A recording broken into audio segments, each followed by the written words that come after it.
Sometimes I feel like I'm one of the few people on this green earth that is willing to criticize players who do not perform when it matters the most, especially when you're an elite quarterback.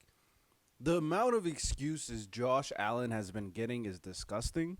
And the people who are excusing Josh Allen and criticizing Lamar Jackson are just hypocrites.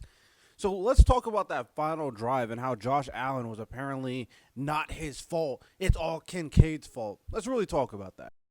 So we started off right here. This is the final possession of Josh Allen's legacy game, of course. And I do think a willing criticism is saying that, yeah, James Cook probably should have been in. Now, this is Ty Johnson right here. Um, Ultimately, if James Cook was in, would anything have changed? I don't know because they got in there pretty quickly. But one thing I will say is they're probably trying to fool the Chiefs, thinking that we may not run it here because James Cook is not in at the moment. Okay, sure. All right, we go to the second play, and in this play, I think this is perfectly fine to praise John here.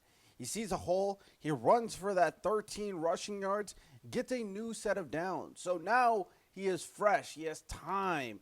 He doesn't have to worry, he doesn't have to get too fast. He still has 2.5 minutes, no 2 minute warning, three timeouts. As you're going to see, the next couple of plays is purely on Josh Allen's shoulders. They're not running it, all pass plays. First play, Josh Allen play action play. See, they try to play a little sneaky, thinking that they're about to hand it off to James Cook. He saw this, didn't want to go there. Then he looks right here to his second read, Khalil Shakir, and he stares this down. Now, mind you, if he kept on going through his progressions, this throw is here, and this is Josh Allen. He can make this throw. This throw in the outside boundary is here, and you get within field goal range. But he just stares down, and there's not a lot of pressure in his face. But he stares down Shakir. Does maybe you could say a throwaway or bad throw, whatever you want to do. But this wasn't it right here. 100% not. So now we got 2nd and 10. Okay, let's see what Josh Allen does. Right here. Maybe he's checking for a blitz. Got Curtis Samuel in motion. Goes through his reads. And this one gets batted away by Nick Bolton. Now, in this one, right here, 2nd and 10, I don't know if he audibles. I don't know if he changed the play, or I don't know if he's getting a little concerned by the blitz. But that pressure making Josh Allen a little bit uncomfortable. But let's really diagnose to see if he had any other options. So we know it looks like they're sending a blitz. Right here, it was the skies. Nick Bolton went back in coverage. And honestly, this is pretty well covered. Now, nothing is open. I'm be honest, nothing is open. And then Nick Bolton is here. This is why he was able to bat this down, because he's looking right at Curtis Samuel. Looks like his first read too. Pressure going to start collapsing. For me personally, if I am going to give an alternative on how Patrick Mahomes, for example, would have handled this, it's possible he would have thrown it away. This is hypothetical, so I'm not going to put a lot of value in this. But it's very possible that Josh Allen could have escaped to his left, buying time, and this would have been there. Escape to his left. He has enough speed. He has enough strength. Roll back out and make a play. I think Patrick Mahomes could have done that, and I think Josh Allen has all the tools to do that, especially realizing this was not going to be open. And the throw was too low, so it would allowed these two players right here to knock it down. So, again, Josh Allen got to be Superman. He's not Superman in this play. All right, so two plays by Josh Allen that were completely null and void. You didn't get any yardage. 3rd and 10. Now, a lot of people are speculating that when Josh Allen did this motion, he is audibling the play because, again, it looks like a blitz. So he's changing it up, trying to create the best play for this scenario. A lot of also other speculation. Well, we'll talk about that a bit later. But, okay, if this wasn't audible, then the idea is the best way to handle this blitz. Screen to Amari Cooper, get blockers out, and Amari Cooper is going to be able to make a huge gain with all the blitzers coming right at Josh Allen. Could have worked. Honestly, could have worked. You could have argued it could have worked.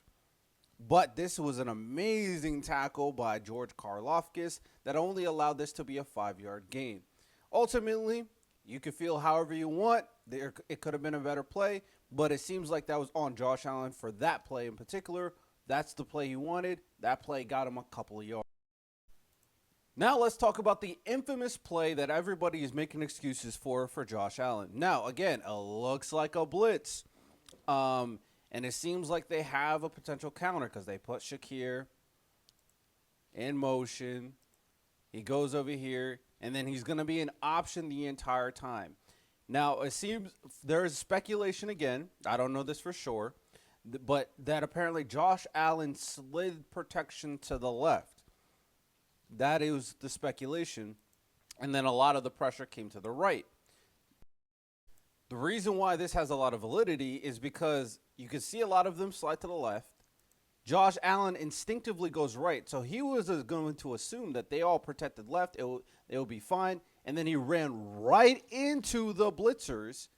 And obviously, the man that he's going to be going to will be wide open over here. So that was Josh Allen's expectation. Now, Spags fooled him, and Josh Allen was completely fooled ultimately. And if he slid the protection to the right direction, or if he didn't instinctively just run right into the blitzers, he would have been able to go through his progressions. I'm not going to lie, wide the frick open. Wide goddamn open right here. This was the play. But instead, on 4th and 5, Josh Allen threw a prayer with a defender in his face. Now, mind you, this is wide goddamn open. But this is a prayer. Blitzer in your face, you're just going to throw a heave? That's bold. That's bold. Ultimately, it wasn't the perfect throw, because if it was, it would have kept leading him to the outside. Kincaid had to come backwards and dive for it and dropped it to a defender right in his face. Should Kincaid have caught it? Sure. Was the throw perfect? No. Should have Josh Allen made that throw? Arguable. Should Josh Allen have made a better check or understood the blitz better? Arguable.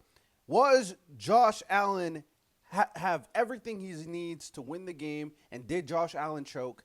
Yes and yes. So let's stop with the Josh Allen excuses. He had everything he needed, fresh set of downs, 4 plays with the ball in his hands, and he could not deliver. Simple as that.